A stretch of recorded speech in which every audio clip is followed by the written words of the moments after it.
Good morning, students. I am again back with another part of second chapter, components of food. So already we have completed balanced diet. Now next is what is nutrients related disorders. If some nutrients are less in our body or we are lacking some nutrients, then what happens? Some disorders takes place, lack or excess of nutrients. If we are taking more amount of any nutrient or we are taking less amount, then what happens? Some disorders arise in our body, some deficiency disorders. A person may be eating a lot of food, but the diet may not include sufficient quantities of all the required nutrients. No single food item can contain all the required nutrients, so we should take a varied and rich diet so that they contain more minerals, protein, vitamins, all these nutrients. The disorders caused due to deficiency of one or more nutrients in the diet over a long time are called deficiency disorders. For example, goiter. Goiter, as you know, it is also called as ghenga. Then scurvy. Scurvy is also a disease. Marasmus is there. Rickets is a disease of bones. So in this way, different type of diseases are there. Now deficiency diseases due to the proteins deficiency, what happens? Kwashiorkor is the disease which takes place or which arise. Thin limbs, swelling of ankles, feet and belly, loss of muscle mass, sleeplessness, stunted growth, discoloration of hair. These are the symptoms of Kwashiorkor. If the deficiency of carbohydrate and protein take place, if the protein and carbohydrate both deficiency are there, then what happened? Marasmus disease is there. A person or a child is suffering from a marasmus disease. Loss of muscle mass, stunted growth is stopped, lack of body weight, rough skin, weak legs. Then due to deficiency of calcium, both and bone and tooth decay take place. Our bone and tooth calcium plays a very important role. So bones become weak, tooth decays, weak hair and nails. So calcium is very important for all these things. Iodine due to the deficiency of iodine, what happens? Goiter is the disorder which arises. So iodine is very important for our body. Swollen glands in the neck, sluggishness, stunted mental and physical growth.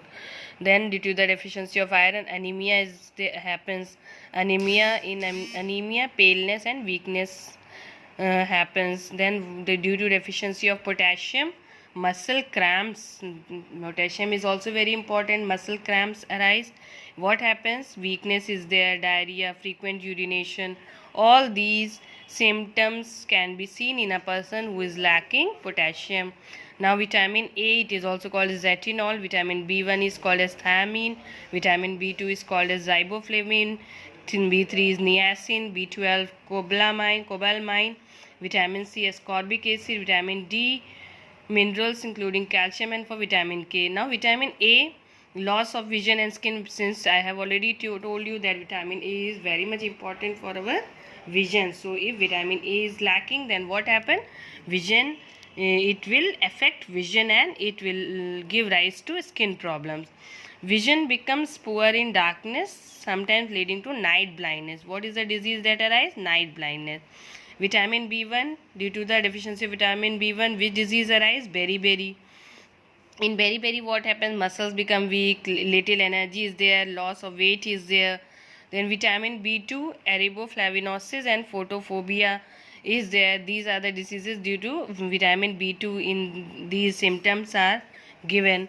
Vitamin B3, pellagra is a disease in which diarrhea takes place, drying of skin and irritability takes place. Vitamin B12, anemia, as I have told you, skin becomes pale, it gives rise to weakness. Then vitamin C, scurvy is the deficiency disease in which gum starts bleeding, swelling of joints, wounds take long time to heal. Vitamin D, rickets in children in which weak bones are deformed. Now vitamin K, bleeding diseases, uncontrolled bleeding from wounds, delayed blood clotting. Vitamin K plays a very important role in the clotting of blood. That's why it is needed for clotting of blood. So uncontrolled bleeding when vitamin K is less in amount in our body or from the required amount, then bleeding disorders take place. So these are the deficiency diseases which are given in your book. You can learn from which nutrients which deficiency disorders takes place and what are the symptom of the particular disease. Okay students.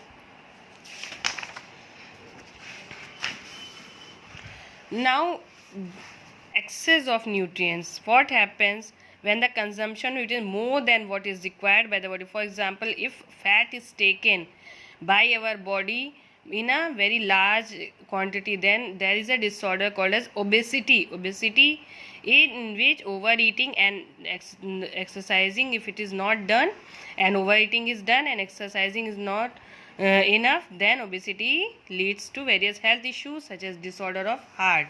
Some healthy cooking methods, how you should cook food so that nutrients are not lost from the particular food. Fruits and vegetables should be washed before cutting or peeling. They should be washed so that there should not be any germ along with the unwashed food and vegetable. Rice and pulses should be washed repeatedly as it removed. It should not be washed. If rice and pulses are washed again, then what happens? Their nutrients are removed.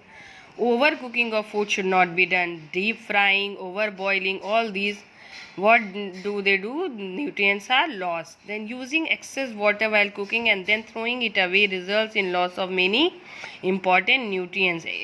Fruits and vegetables can be consumed in both forms, raw as well as cooked. But some food can be eaten only raw, but some food should be cooked properly. For example, meat, eggs, seafood, all these things should be cooked very properly. Then importance of exercise and healthy lifestyles. How a person can lead a healthy lifestyle.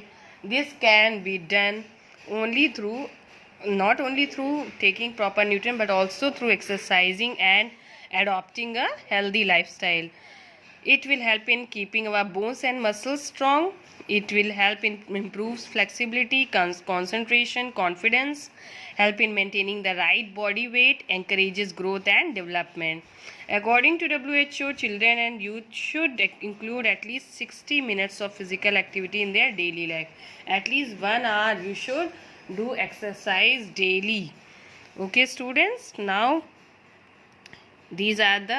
today your homework is identify the disease disorder from the given symptom. For example, bleeding of gums and wounds take a long time to heal.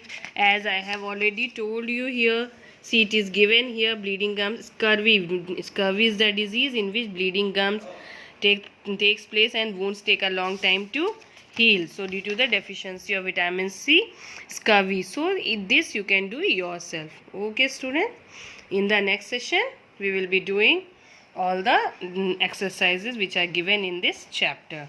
So for today your homework is that you just go through this chapter, read again and again, and then you do this knowledge check which is given on page number 30 and do it in your book itself with the pencil. Okay student, thank you, bye bye.